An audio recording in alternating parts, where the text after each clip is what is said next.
Welcome to Nauvoo. Nauvoo is a small town on the western border of Illinois. It was built and established in 1840 and has a population of about 1,000 people. At its peak in the 1840s, Nauvoo had a population of almost 10,000 people and rivaled the size of Chicago, which makes it an important historic city for America, and in particular for members of the Church of Jesus Christ of Latter-day Saints. Now Nauvoo exists as a historic recreation so people from across the world can come and see what life was like in the 1840s. And now welcome to my woodshop. We're about 1,500 miles away from Nauvoo in the Salt Lake Valley, and this is where I film most of my woodworking videos. The project for today are these building blocks, which when put together represent this building. For those of you unfamiliar with this building, this is the Nauvoo Temple of the Church of Jesus Christ of Latter-day Saints. These blocks are part of a children's exhibit in a brand new building, the Nauvoo Temple Visitors Center. And I've actually been working on this project for about a year now. I just haven't been able to share it because until now, that building hasn't been open. In this video, we're going to concentrate on how these blocks were made. But in order to understand their importance, we're going to have to start off with a brief bit of history.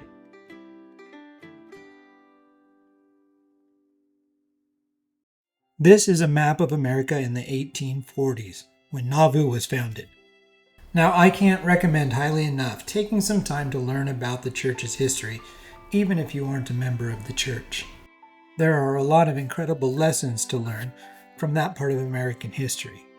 However, this is a woodworking video, so I'm going to make this really brief. The church itself was founded in April 1830 in Fayette, New York, in the house of David Whitmer. Due to some early missionary successes, the church established colonies of saints, which is what they called themselves, much like the early Christian church, in Kirtland, Ohio, and in Missouri. In early 1831, Joseph Smith left New York and traveled to Kirtland, Ohio. Most members of the early church would soon follow him there. And it was in Kirtland, Ohio that the building of temples began. After 3 years of dedicated effort building the Kirtland Temple, it was finally dedicated for use in March of 1836. This was the first LDS temple, and it's a historic site that you can visit even today. Unfortunately, due to some economic trials and further religious persecution, the leaders of the church had to once again relocate in 1838 over to Missouri. The time in Missouri was brief, though, and after many conflicts with their neighbors, they were again forced to leave, this time as a result of an extermination order. The governor declared that if the Mormons didn't leave Missouri, they could be executed. And so, in 1839, most of the early members of the church were forced to leave their homes, and they eventually relocated to Nauvoo. Building a new temple in the city of Nauvoo became an immediate priority. In fact, the whole plan for the building of the town was centered around the temple plot. However, survival was also a priority, and so the construction effort was slow. When Joseph Smith was murdered by a mob in 1844, the temple building was only about halfway completed. The dedication of the temple happened in April 1846, but by that time religious persecution was strong in Illinois as well. By the time of the dedication, the saints were already being forced westward in their long trek to Utah. Several members stuck around to do as much work as they could inside of the temple before leaving, but eventually that work had to stop. The church sold the property for $5,000, well below the price that it was worth, and unfortunately in 1848 arsons burned the temple down.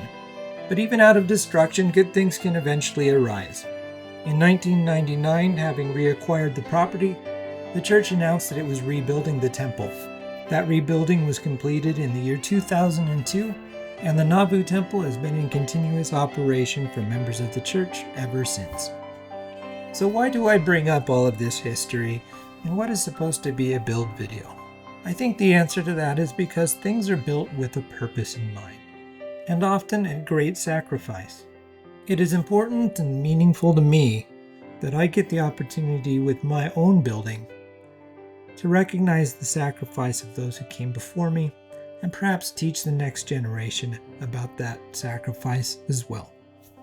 And with that, I think we can leave the history behind for now and turn our concentration instead to the building of this project.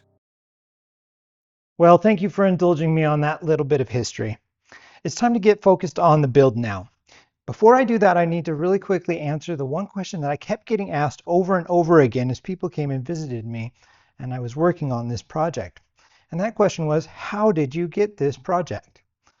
It's a long answer really, but the simplest way to answer it is these build videos that I make. In this particular case, I had been working with some local designers and builders who had seen my videos, and the word got around from them to people in the church who were in charge of this project. They saw my videos as well and particularly liked the one with this decorative box and this lantern. It's the epoxy plus laser combination they thought might work really well for this project. So it's a good indication, I think, to anyone who is a builder, just get some recordings of the work that you're doing, put them out there. You never know what opportunities they might lead to. I'll put links to the videos to these two builds in the description just in case you're interested. The Nauvoo Temple has some very famous architecture to it, and we've incorporated that architecture into these blocks. Perhaps the most famous of all of that is the sunstone. Now the blocks come in single, double, and triple size, as I've called it. The sunstone is represented in a single size block and a triple size block. I didn't have a double size block for the sunstone, so I added the rose window here just so you could see it. I know of two sunstones from the original temple that are in existence today. One of them is at the Nauvoo Temple Visitors Center. I got to see that, but I wasn't allowed to take pictures inside except of my build, so I can't show that here. The other one, though, is located in the American History Museum of the Smithsonian. You can see that here. One of the interesting things I learned about the sunstone when working on this project was that it was actually made in 3 different layers. They were carved separately and then mortared together, and in fact they had to be patched so that the carvings would line up just right. That was a multi-step process, so I thought that would be a good place for us to start in investigating all of the steps that it took to build these blocks. The blocks begin their life as a 2-inch thick piece of rough cut hard maple. Rough cut means that none of the faces are completely smooth and none of the corners are exactly 90 degrees. So it's my job to mill them down and dimension them into the size of the final block. I start that process by cutting the boards down into more manageable chunks. I then take that stack of chunks and run them through my jointer one at a time to get 2 smooth surfaces and 1 good corner. I run the pieces through a few times on my planer to get the 3rd smooth surface. Then I get as many 2-inch strips as I can out of each one of those blocks by running them through the table saw. The last stop on the dimensioning journey is back where we started, at the miter saw, cutting them down into their actual block lengths. And before you know it, the big pile of sticks I had at the back of my table became the perfect number of single, double, and triple sized blocks. The patterning of the sides of the blocks are engraved in using a laser cutter. I first created a positioning template, then I laid as many blocks as I could onto the bed of the laser. It was then time for the laser to create that smoky aroma that's so common in My Woodshop, as it engraved a pattern onto hundreds of blocks. The double and triple sized blocks got that pattern engraved on it on 2 sides, and the single sized blocks got it on all 4 sides, so they could be used as the corners in the temple building. And for those of you who were unimpressed with my laser, I did end up buying a bigger, faster one midway through the project. Now, I mentioned in the very beginning that one of the reasons that I was brought into this project was my experience with laser engraving and epoxy. The plan from the very start was to fill in those engraved lines with this white colored epoxy. I'm mixing in just a little bit of white dye and a whole lot of white mica powder, and the reason for this is to give it a little bit more of that limestone look in contrast to the wood grain. Let me first show you how naive Jared did this process with the first batch. I figured it'd be way easier to pour all the epoxy out if all the blocks were put together to begin with. So that's what I did. Then I took my popsicle stick spreader and just pushed it to make sure everything was filling up all of the holes. After letting it set for 24 hours, I picked up the whole thing as a block and took it over to my belt sander to take it back down to the wood grain surface. The problem with this approach is that epoxy is also a glue, and a significant amount of that epoxy ended up leaking down the sides and basically gluing the blocks together. I had to remake quite a few of the blocks from the first batch because of this. With batch number 2, I got a little more savvy and I spaced the blocks apart. This did mean that applying the epoxy took a bit longer than in the first batch, but overall it was a big time saving because I wasn't having to remake any of the blocks. I also got a little smarter in the sanding, and I created a jig on the laser cutter that gave me much more consistent results. The milling process creates sharp edges, and we really don't want the kids getting any paper cuts. So I create a small roundover on all 12 edges of each block using my router table. One of the fun things about these blocks is that they are magnetized. To make that happen, I made a little jig and began drilling holes into the top and bottom of every block. While I was doing that, my laser was busy cutting out hundreds of little wooden caps. I used CA glue, which in layman's terms is just super glue, to put the magnets and the wooden caps on top of each block, making sure of course that I got the polarity right on every magnet, which I mostly did. Also, as a tip to anyone using this much CA glue, wear a mask. That's a lesson I learned the hard way on this first batch. To give you a sense of scale, this is just the first batch of double blocks. The wooden caps deliberately poked up a little bit over the surface, and so I just sanded them down. In fact, I did a lot of sanding on these blocks, but I will spare you from most of that.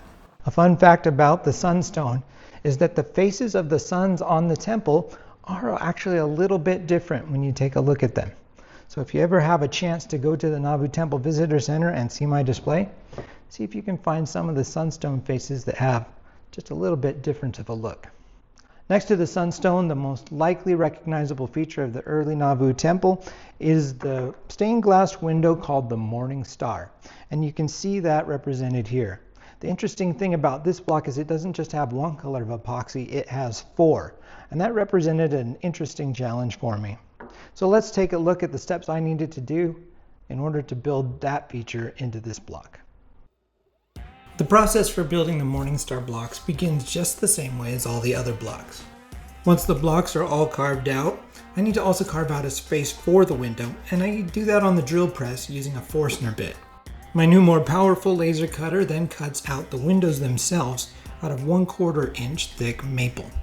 I glue those window pieces into the holes that I cut out using a clear epoxy, which takes 24 hours to set up. I use epoxy as the glue because it creates a great seal, which keeps the colors from bleeding into one another. The colored epoxy has to be done one color at a time. This is to keep any bleed over from happening over the top of the blocks. It's a pretty time-consuming process, but fortunately on the last color, the blue, I can just pour it all in because everything else has been covered. Due to the setting time, these blocks take me about a week to complete. But once they're all set up, we can sand them down just the same way we did all of the other blocks. There was a time early on in the project where we thought we might even be able to light up the stained glass window. And we were going to use these LED lights just placed behind the window to let it shine through a little bit. Unfortunately, the heat output of these lights was a little bit more than we expected, and they didn't want to have any vent holes drilled into the blocks. So we scrapped that idea because we didn't want to burn the building down. Now a fun fact about the Morning Star. The Morning Star, of course, refers to Venus, and it's an easy to recognize feature in a clear evening sky.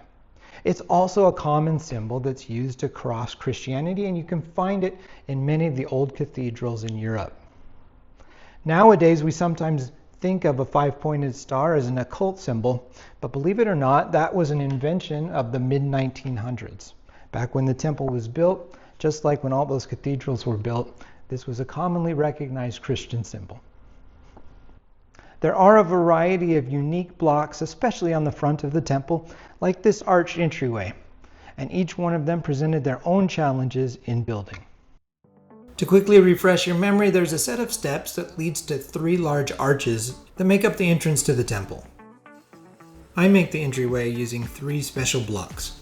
The first of these is the base of the entryway, and I simply cut that out using my miter saw. The second piece goes above the base and has the arches in it. I cut the top of the arch using a Forstner bit on my drill press, then repeat the process that I used for the base to cut out the rest of the material. The third piece of the entryway is the steps. The steps are their own little challenge because it's tricky to make them in a way that's safe. The technique I settled on was to actually make two sets of steps together. That gave me a base on either end so I could safely cut things on the table saw. Then the final cut separated the two from each other. The top of the temple building is also very unique, with an octagonal spire and a sloped roof at the back. The blocks for the sloped roof I cut by hand on the bandsaw. Then I sanded the top of them smooth. Once they had their engraving and magnets, they were ready to go. The octagonal spire was done in 3 pieces. To make these, I began by cutting out a long octagon, which I took over to the miter saw to cut into pieces of the appropriate height. All 8 of these sides ended up getting engraved and filled with epoxy, so you can imagine that took a little while. For the dome at the top, I cheated a little bit. They sell that shape on Amazon. I just had to drill out a little hole for the weather vane. And speaking of the weather vane, the laser did all of the work. As you can see, we went with the design from the original temple, and not the modern angel that stands atop it now. I had to drill a hole for a stem, and then glue on a couple of beads that make up a little adornment. And there you have an angel for the restoration. And as a fun fact about the exhibit itself, there are actually more blocks in there than are needed to build the temple, and we haven't actually given you the design for that build. There's just a picture of the temple on the wall, and kids can have fun with their imagination to build it however they like. And I've left for the end what I think is the most lovable block. At least that's what I've seen from the children who've played with it so far, and that is the ox and cart. Now, we've had a lot of iterations on how this ox and cart would work together. I started with what I think is the most historical representation of a yoked ox. There were some concerns about that, though. Imagine this being on the floor and getting stepped on. It probably wouldn't survive it. So we decided not to do that. Then I had an iteration where I tried putting a little bump on the rump of the ox and just hooking that cart on there instead. They weren't super fond of that one either. In the end, the suggestion was made that we use the same magnets we've been using throughout the project to be able to hook the ox and the cart together and let them roll around. Let's see how I did that. These amazing little creatures begin their lives as a tracing on a long 2-inch thick piece of maple. I then use a combination of the bandsaw, a drill, and a saber saw to cut them into individual pieces. These oxen are really important parts of the children's exhibit. They represent all of the hard labor and sacrifice that went into building the temple. Making a sacrifice through tithing has long been an important teaching in the church. However, due to the circumstances behind why the saints had to locate to Nauvoo in the first place, very few of them had money. As a way to give in lieu of money, many of the men of that time would take 1 day in 10 and leave their own professions to come over and volunteer to help build that temple.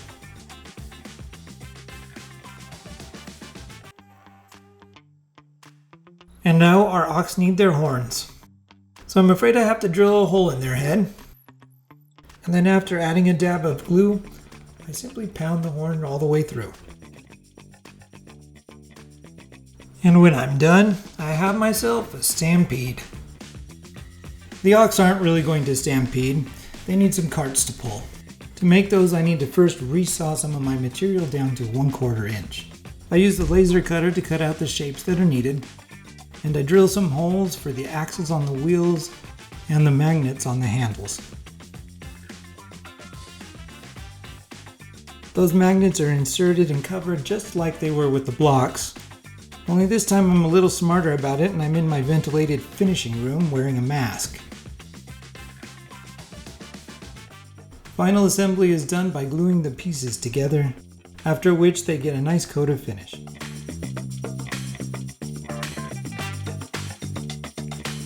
Once the carts were done, the entire collection was complete. Enough blocks for 3 sets. And it was my privilege to be able to put the blocks together into the temple building for the very first time.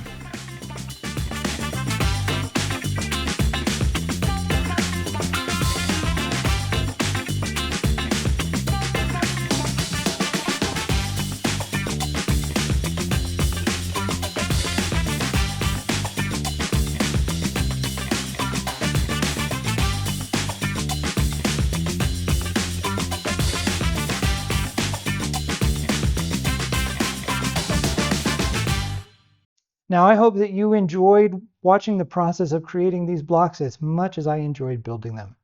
And if you did, I would invite you to hit the like button and maybe even subscribe to the channel. When you do that, it helps me get this content out to other people who I think would enjoy watching it. At this point in the video, I typically stand next to what it was that I built and wrap everything up in a nice little package. But I can't really do that in this case because I sent the blocks off several months ago to the Nauvoo Temple Visitors Center. So in lieu of me doing that, I'd like to share with you a little recording that I did when I visited the Visitor Center last month with my family. These are my own kids, who are admittedly a little older than the target age group for the blocks, putting them together for what I am told is the very first time inside of that room. And while they do that, I'd like to share with you one last fun fact that makes this project just a little bit more personal to me. In 1840, as the Saints were moving from Missouri to Nauvoo, my great-great-great-grandfather, Abraham Kuhn, and his wife, Elizabeth Yarbo, were living about 15 miles to the east of Nauvoo. They were interested in learning a little bit more about their new neighbors and were eventually contacted by some missionaries from the church. They heard that message and they accepted it, and they were soon baptized as members of the Church of Jesus Christ of Latter-day Saints, a heritage they've passed down to their family ever since. Now, I don't know if my grandfather was one of the many men who helped contribute to the building of the Nauvoo Temple, but I do know that he made sacrifices alongside everyone else, and it's important for those who follow him to honor those sacrifices and to teach their children about it. Nauvoo holds a special place inside of my heart, and I would encourage you, if you have the opportunity, to go visit it. And if you do, I do hope you stop by the Nauvoo Temple Visitors Center, and maybe you or your kids can go to the children's section and build a temple of their own with these blocks that you've seen here. After all, the temple is about connecting families together forever.